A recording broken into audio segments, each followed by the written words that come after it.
မင်္ဂလာပါရှင် Menu Escape Channel ကနေကြိုဆိုပါရရှင်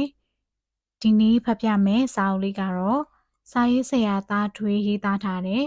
Positive Vibes အကောင်းမြင်စိတ်ထားဆိုတဲ့စာအုပ်လေးကိုဖတ်ပြမှာဖြစ်ပါတယ်နံပါတ်20ဘူလီအခုနောက်ပိုင်းမှာဘူလီဆိုတဲ့စကားကိုပိုကြားလာရတယ်မူဗီတွေမှာထည့်ရိုက်လာကြတယ်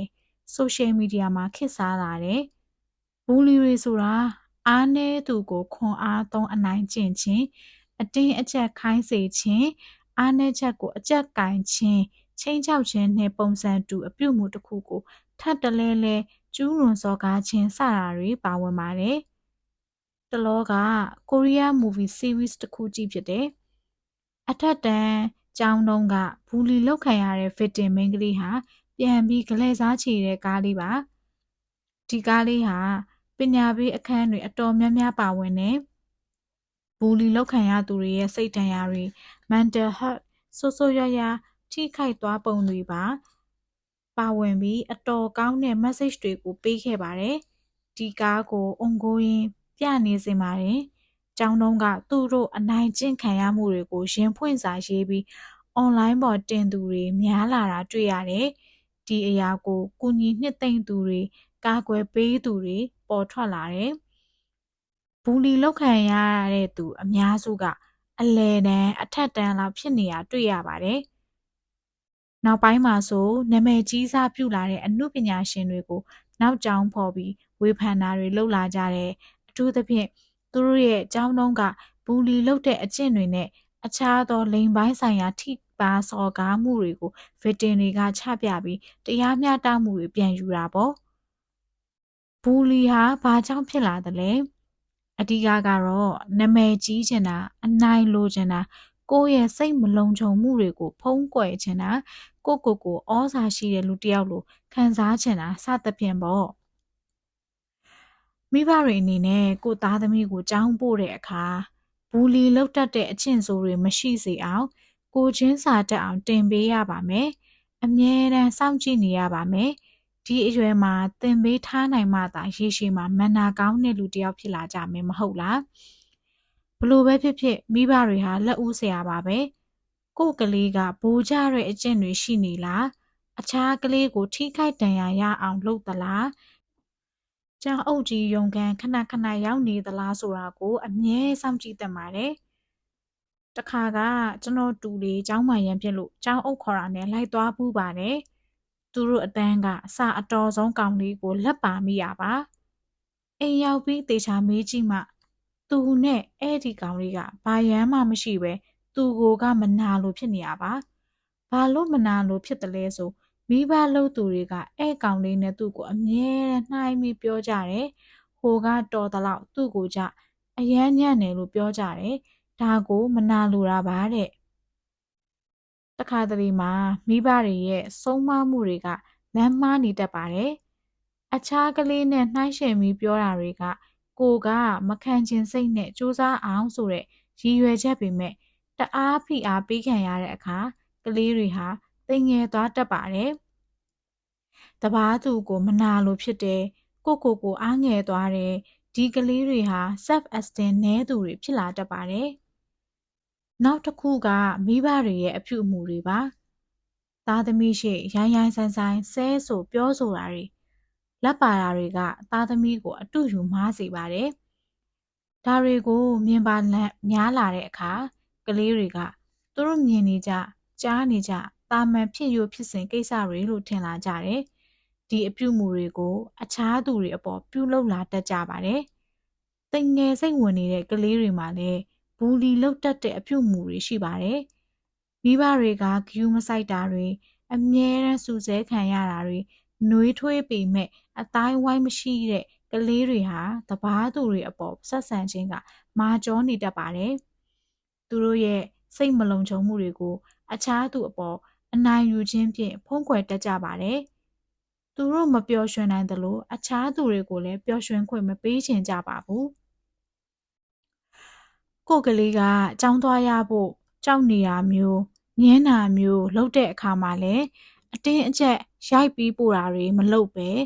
ဘာကြောင့်အခုလိုဖြစ်နေသလဲ သိရဖို့အတွက်လေ့လာပါအကယ်၍ဘူလီခံရတဲ့အပြုအမူမျိုးတွေရှိနေရင်တာဝန်ရှိသူတွေနဲ့စကားပြောပြီးဖြေရှင်းလိုက်ပါဘူလီလုပ်တတ်တဲ့ကလေးခံရသူတွေမရှိဖို့ဝိုင်းဝန်းကူညီပါ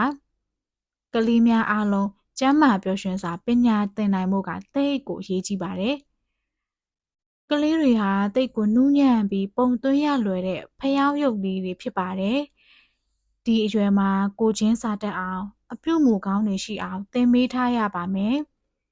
သူတို့လေးတွေဟာပတ်ဝန်းကျင်ကမြင်မြင်သမျှကိုလေ့လာသင်ယူနေကြခြင်းဖြစ်တာကြောင့်ဒီအချိန်မျိုးမှာအတူယူမမားစေဖို့အရေးကြီးပါတယ်။ဘာကြောင့်လဲဆိုရင်သူတို့ဟာပုံသွင်းခံရတဲ့ပုံစံအတိုင်းကြီးပြင်းလာကြမှာမို့ပါပဲ။ဘာကြောင့်ဘူလီလုပ်ခံရသလဲ။အသားရည်မတူညီတာဘာသာရေးမတူတာတွေငွေကြေးအခြေအနေခန္ဓာကိုယ်ချို့ယွင်းချက်တွေလိန်စိတ်တိမ်ညွတ်မှုစတာတွေကအဓိကဖြစ်ပါတယ်။အများနဲ့မတူပဲခွဲထွက်နေတဲ့အရာတွေကိုရည်စရာလိုလှောင်ကြတယ်။နမဲပြောင်တွေခေါ်ကြတယ်။ဒါတွေဟာကလေးတွေမှမဟုတ်ပဲအရွယ်ရောက်ပြီးလူတွေမှလည်းကြုံကြပါတယ်။ကိုယ့်ရဲ့ခန္ဓာကိုယ်ကိုလှောင်ပြောင်တာဖြစ်တည်မှုကိုစနှောက်ကြတာတွေလုပ်တတ်ကြပါတယ်။စကလုံးတွေဟာလူကိုသိစေနိုင်လောက်တဲ့အထိအနေရများတယ်။စိတ်ဓာတ်တွေပြိုကျအောင်လုပ်နိုင်ပါတယ်။ဒါကြောင့်မိမိစကားတွေကတပားသူကိုဘူလီလုံးမိနေသလားစိတ်ညစ်အောင်လုံးမိနေသလားပြန်ဆန်းစစ်ဖို့သင့်ပါတယ်ချစ်လို့ခင်လို့ဆိုရင်စလို့ရပါတယ်ဒါပေမဲ့သူ့ရဲ့အားနည်းချက်တွေနဲ့တော့မဟုတ်ဘူးပေါ့နောက်ပိုင်းခေတ်စားလာတာတခုကချင်းချောက်ခြင်းဖြင့်ဘူလီလုပ်ကြတာပါသမီးကြီးစားတွေချစ်ကြတော့ကအပြန်အလှန်ပို့ထားကြတဲ့ nude ပုံတွေ sex photo တွေကိုပြတ်သွားတော့မှ online မှာတင်မယ်လို့လုပ်ပြီးချင်းချောက်ကြတာတွေပေါ့ချောင်းရိုက်ထားတဲ့ကိုယ့်ရဲ့ private ပုံတွေနဲ့အကြက်ကင်တာတွေအတော်များလာပါတယ်ဒီအရာတွေကြုံရတဲ့အခါကြောက်ရွံ့မနေပဲရင်ဆိုင်သင့်ပါတယ်အရွယ်ရောက်ပြီးလူတစ်ယောက်အနေနဲ့က sex ကိစ္စဟာတာမန်ပဲဖြစ်ပါတယ်ဒီအရာတွေကိုရှောင်ပုန်းခြင်းမပြုပါနဲ့ကိုဟာအပြစ်ကျူးလွန်သူမဟုတ်ပါဘူးမရှက်ပါနဲ့တကယ်တမ်းရှက်ရမှာကဘူလီလုပ်သူအကြက်ကင်သူတွေပါအခုလိုဘူလီခံရတဲ့အခါမှာလဲဝိုင်းဝန်းကူညီပေးတတ်တဲ့ environment တစ်ခုရှိဖို့လိုပါတယ်ဘူလီလုပ်တာတွေ့တဲ့အခါအများစုကဝန်မပါပဲရှောင်သွားတတ်ကြတယ်မသိသလိုနေကြပါတယ်ဒါဟာမှားယွင်းတဲ့အပြုအမူလူမပီတာတဲ့အပြုအမူပါတတ်နိုင်သလောက်ကူညီပါလူချင်းမခွဲခြားပဲဒန်းတူညီများဆက်ဆံပါလေးစားပါဒီလိုကိစ္စတွေကြုံရတဲ့အခါမှာကိုဟာမီးလောင်ရာလေပင့်တတ်သူမျိုးမဖြစ်ဖို့တတိထားပါအခုဆို online မှာတွေ့လာရတာကတယောက်ရဲ့ HD တွေပြန့်နေတဲ့အခါဝိုင်းဝန်းကူညီကြမဲ့အစားတဦးကိုတဦးပို့ကြတယ်ဟာတာလိုလုပ်ကြပါတယ်ကျွန်တော်တို့အားလုံးဟာလူသားတွေဖြစ်ပါတယ်တဦးကိုတဦးตาသည်နာသည်မရှိပဲကူညီဖေးမသင့်ပါတယ်လူတစ်ယောက်ရဲ့ဖြစ်တည်မှုကိုမကဲ့ရဲ့ပဲမလောင်ပဲလေးစားပါမိဘတွေအနေနဲ့လည်းကိုယ့်ရဲ့သားသမီးတွေကိုအခုလိုကျူးလွန်တတ်ခြင်းမရှိဖို့သင်မေးပါမိမိတငယ်ချင်းတွေမှာလည်းအခုလိုဇယိုင်မျိုးရှိနေပါကတေချာပြောပြပြီးပြုပြင်ပေးလိုက်ပါနိုင်ထက်စီးနှင်းလုပ်ခြင်းအကြမ်းဖက်ခြင်းများဟာအရာအလုံးဝိုင်းဝန်းတားဆီးရမယ့်အရာတွေဖြစ်ပါတယ်နံပါတ်21 self care တခါတလေမှာကို control လုပ်လို့မရအောင်လွတ်ထွက်သွားတဲ့အချိန်တွေရှိပါတယ်။လုပ်ရမယ့်အရာကိုသိရမလုပ်ဖြစ်ဘူး။ဘသူနဲ့မှကိုစကားမပြောချင်ဘူး။အိပ်ပဲနေချင်တယ်လူတွေနဲ့မတွေ့ချင်ဘူးအပြင်မထွက်ချင်ဘူးစသဖြင့်ပေါ့။တငယ်ချင်းတယောက်ပြောဘူးတယ်။သူကတစ်လကိုတစ်ခါလောက်ဂါနေတတ်တယ်တဲ့။ဂါရဲဆိုတာဘာလဲလို့မေးတော့ mood ပြောက်တာတဲ့။ဘာခံစားချက်မှမရှိတော့ဘူး။ဘာမှလည်းမလုပ်ချင်ဘူးဘာမှလည်းမစားချင်ဘူးဒီအတိုင်းငေးငိုင်ပြီးမှိုင်တွေနေတာတဲ့တချို့ကြတော့ဒီထက်ပိုတယ်ထိလွယ်ရှလွယ်ဖြစ်တယ်တခုခုဆို sensitive ဖြစ်တယ်ဝမ်းနည်းလွယ်တယ်မျက်ရည်လွယ်တယ်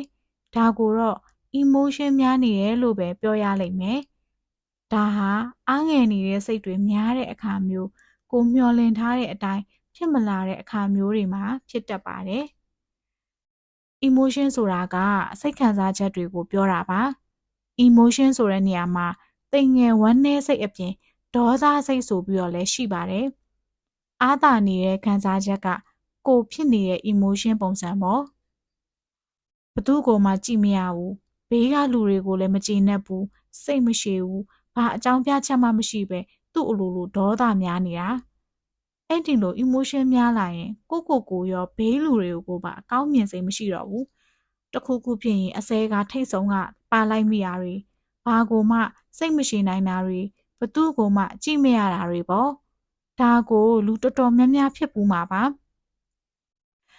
ဒီ emotion မျိုးကဘာဖြစ်တယ်လဲဆိုရင်စဉ်းစားတွေးခေါ်နိုင်စွမ်းလျော့နေသွားတတ်တယ်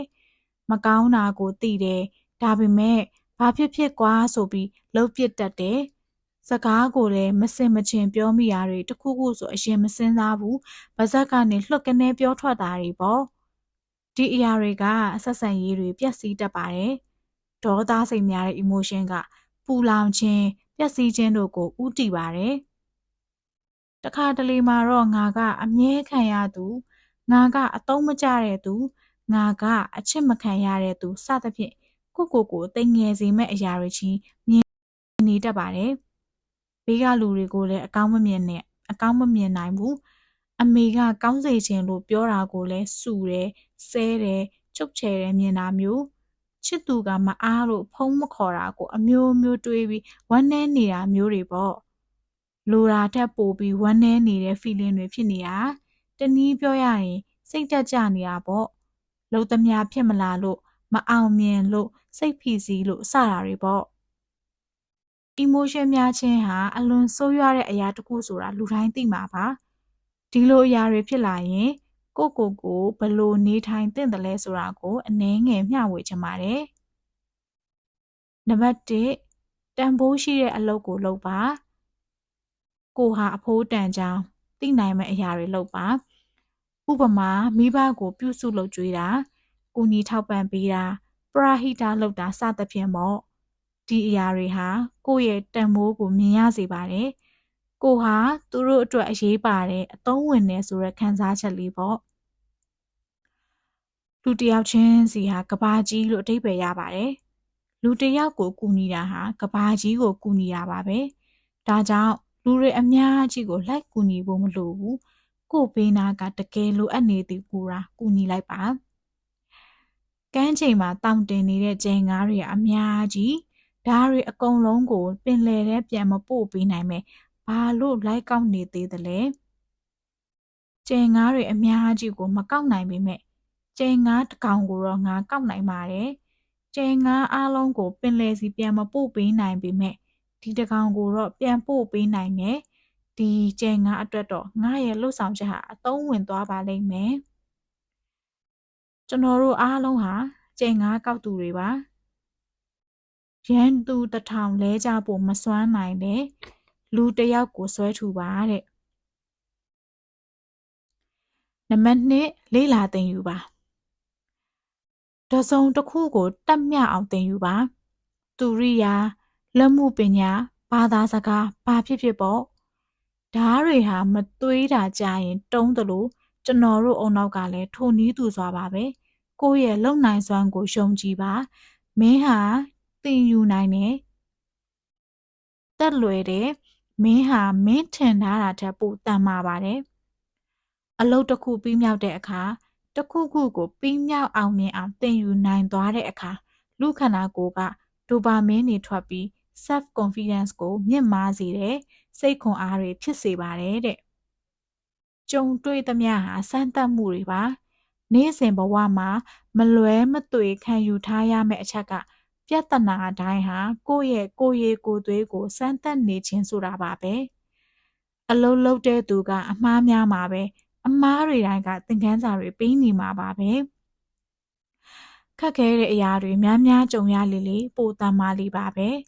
ပိုတိုးတက်ဖို့အဆင်ပြေဖို့အတွက်ခက်ခဲတဲ့အရာတွေကိုကြော်ဖြတ်ရပါလိမ့်မယ်ဘဝဆိုတာဒုက္ခနဲ့ရှင်တွဲနေတဲ့အရာတစ်ခုပါပဲမတွေ့ချင်ဘူးဆိုပြီးရှောင်နေလို့ရတဲ့အထဲမှာအခက်ခဲနဲ့ပြဿနာတွေမပါဝင်ပါဘူး ဒီအရာတွေကိုတန်တန်မာမာကြော်ဖြတ်နိုင်ခြင်းအနိုင်ယူနိုင်ခြင်းဟာဘဝရဲ့အတိတ်ပဲရှိတဲ့ရှင်သန်နေထိုင်ခြင်းအစစ်ဖြစ်ပါတယ်။လှေသစင်းအတွက်အန္တရာယ်အကင်းဆုံးနေရာဟာကမ်းခြေဖြစ်တယ်။ဒါပေမဲ့လှေကိုတိဆောက်ရခြင်းရဲ့ရည်ရွယ်ချက်ဟာ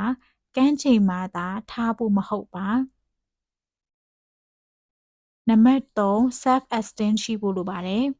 ။ကျွန်တော်တို့တဘဝစာလုံးမှာကိုယ်နဲ့အတူထက်ကြက်မကွာတည်သွားရမယ့်အရာတစ်ခုက self esteem ပါပဲ။ self esteem ဆိုတာကိုလေးစားသမှုရှိခြင်းတန်မိုးထားခြင်းပါပဲ။ကြုံတွေ့ရမယ့်ပြဿနာတွေပျော်ရွှင်မှုတွေစိတ်သက်ကြံ့ခိုင်မှုတွေဟာမိမိရဲ့ self esteem ပေါ်မှာလည်းမူတည်နေပါတယ်။ self esteem ရှိတဲ့သူတွေဟာ positive ဖြစ်တယ်။ကိုအကောင်းမြင်တတ်တယ်။ယုံကြည်မှုရှိရယ်ရဲရင်ကြတယ်။ဒါဟာသူတို့ဘဝမှာကြုံရမယ့်အရာတွေကိုခံနိုင်ရည်ရှိစေပြီးဘဝရဲ့အတက်အကျအတိုင်းကိုရင်ဆိုင်ကြော်ဖြတ်စေနိုင်ပါတယ်။ self esteem နဲ့ပါတဲ့လူတွေမှာတော့တိမ်ငယ်မှုတွေစိုးရွံ့တာတွေယုံကြည်မှုပျောက်ဆုံးတာတွေဖြစ်တတ်ပါတယ်။တခုဆိုရင်မဆိုင်ချင်ကြဘူးပြဿနာတွေဖြစ်မှာကြောက်တယ်အခက်အခဲတွေကနေရှောင်ထွက်ချင်ကြတယ်ဒါဟာမိမိကိုယ်ယုံကြည်မှုကိုလျော့နေစေပြီးစိတ်ဓာတ်တွေလည်းပျော့ညံ့သွားတတ်ပါတယ်။ self esteem တိုးတက်ဖို့အတွက်မိမိကိုယ်ကာကွယ်ဖို့လိုမယ်။ဥပမာကိုယ့်အပေါ်လေးစားမှုမရှိတဲ့သူကိုအောက်ကျခံပြီးပေါင်းသင်းတာတွေရှောင်ရမယ်။ချစ်သူရည်စားဆိုရင်လည်းကိုယ့်တန်ဖိုးကိုနားမလဲသူအနာကတ်သွယ်နေတာမျိုးတွေပေါ့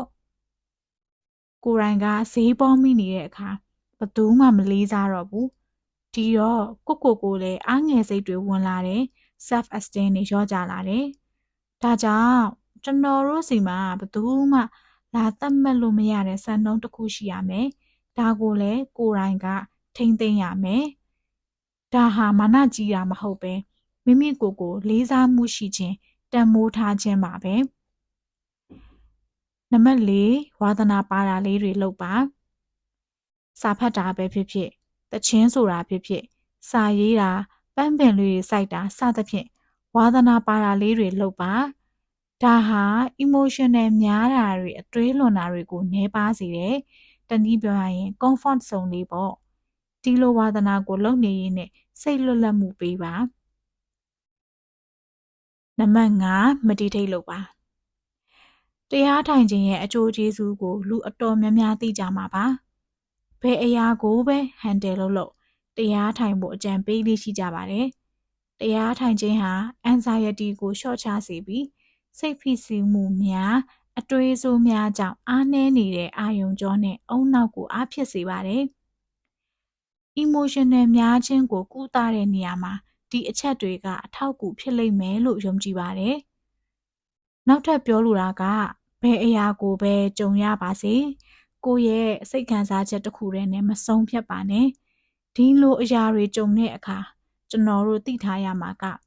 အခုလက်ရှိဖြစ်နေတဲ့ emotion တွေဟာခဏတာပါပဲ။စိတ်ခံစားချက်တွေဟာအတက်အကျမြန်နဲ့ပြောင်းလဲလွယ်ပါတယ်။ဒါကြောင့်လောကမှာခံစားချက်နဲ့အသက်မရှင်ပဲရီမန်းချက်ဖြစ်တာအသက်ရှင်ပါမိမိကိုယ်ဂရုစိုက်ပါဒီနေ့ကတော့ဒီလောက်ပါပဲရှင်နောက်ရက်တွေကြမှာပြန်ပြီးတော့တွေ့ကြမယ်နော်နားဆင်ပေးကြတဲ့သူများအားလုံးကိုလည်းကျေးဇူးများကြီးတင်ပါတယ်ရှင်